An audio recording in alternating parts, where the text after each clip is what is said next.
벤치에 자고 있는데 이제 파출소 이제 그 경찰관이 깨워가지고 저한테 위원장님 여기 이러시면 안 됩니다 이래가지고.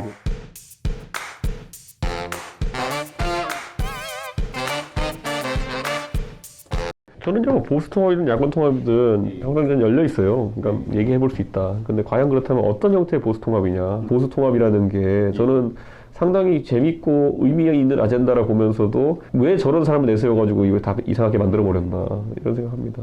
희화화 되고 있죠. 그리고 희화화는 본인 스스로도 이제 하고 계신 게 전원책 변호사가 다 무슨 단두대 보내면 된다더니만은 뭐 본인이 가게 생겼으니까 지금 사실 전 전원책 변호사를 근본주의자로 봐요. 뭐냐면 보수 이념 근본주의자.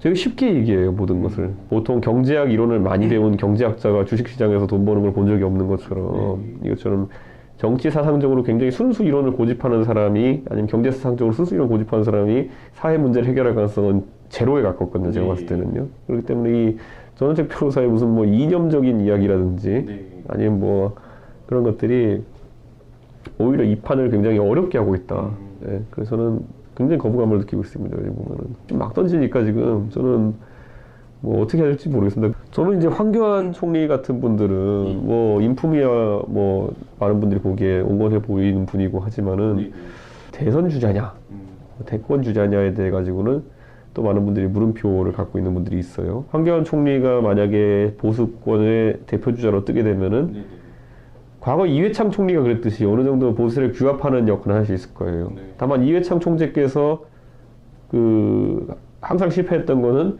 한 40%까지는 끌고 모았는데 그 이상으로 확장성이 떨어졌기 때문에 두 번의 대선을 연거푸 이제 패배하신 거거든요. 그보다는 확장성 있는 인사들이 이제 중심에 떠야 되는데 그렇게 하기에는 지금 친박의 아니면은 지금 자유한국당의 주류 세력의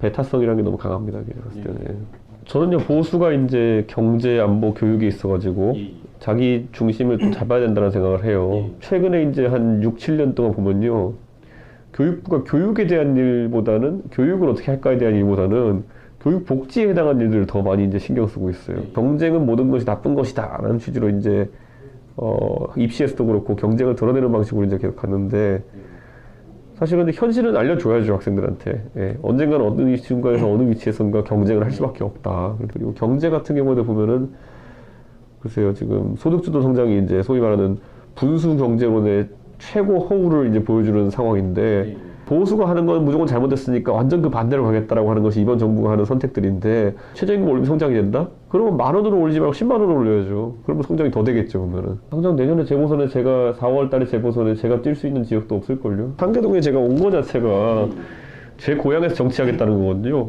처음에 이제 제가 상계동에 2016년에 안철수 대표랑 붙었을 때는 누가 무슨 안철수랑 붙고 싶어서 왔냐 이런 얘기를 되게 많이 했었거든요. 상계동이라는 게 의미하는 게 굉장히 큰 게 제 정체성과도 의미가 다 있는 게 제가 처음에 유학 갔다 왔다 그러고 방송 나오고 이렇게 정치하고 이러니까 많은 사람들이 저 강남의 강남의 금수저 집안인가 이렇게 얘기했는데 저는 제가 한 번도 제가 흑수저라는 생각을 해본 적이 없죠. 딱 상계동이 과거에 이제 80년대 말에 의미하던 게 뭐냐면은 지방에서 올라온 샐러리맨들의 신혼 거주지로 이제 유망했던 곳이거든요. 저희 아버지의 정체성이 그랬던 거죠. 제가 앞으로 살아갈 길인 것 같아가지고 거기에 맞게 살아야죠. 제가 태어나 살아왔던 이 상계동이라는 곳이 공교롭게도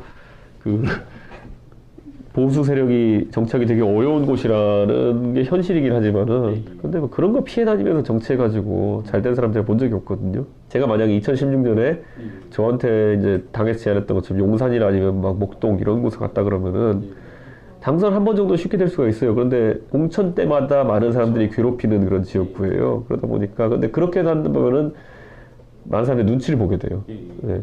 그러니까 그렇기 때문에 당내 정치를 하려고 그러고 그러다 보니까 저는 그렇게 해가지고 뭐가 되겠냐라는 생각 들어가지고 어려운 지역구지만은 제 고향을 택한 거죠. 네. 저는 정치 되게 그냥 편하게 하고 싶어요. 편하게 한다는 게 뭐냐면은 가장 사람이 불편할 때가 뭐냐면은 내가 생각하는 바와 다르게 이야기해야 될 때 내가 살던 곳과 다르게 살아야 되는 것을 강요받을 때 되게 힘들거든요. 저는 지금까지 정치하면서 제가 하고 싶은 말은 모든 집을 다 했고요. 제가 정도 하고 싶은 말을 못한 적은 없고 제가 하고 싶은 대로 못한 적도 없습니다. 제가 지난 선거 때 지방선거 때도 그렇고 안철수 대표랑 같은 당이 되는데 지독히도 안철수 대표가 하는 일에 대해서는 할 말 다 하고 왜 그렇게 했냐. 박근혜 정부 시절에도 제가 보면 박근혜 대통령이 발탁했음에도 불구하고 자리 주는 건 안 받고 할 말만 계속 해드려야 돼가지고. 그래서 저는 마음이 안 움직이는 방향으로, 제 마음에 안 동하는 방향으로 움직이는 생각은 별로 없어요. 네.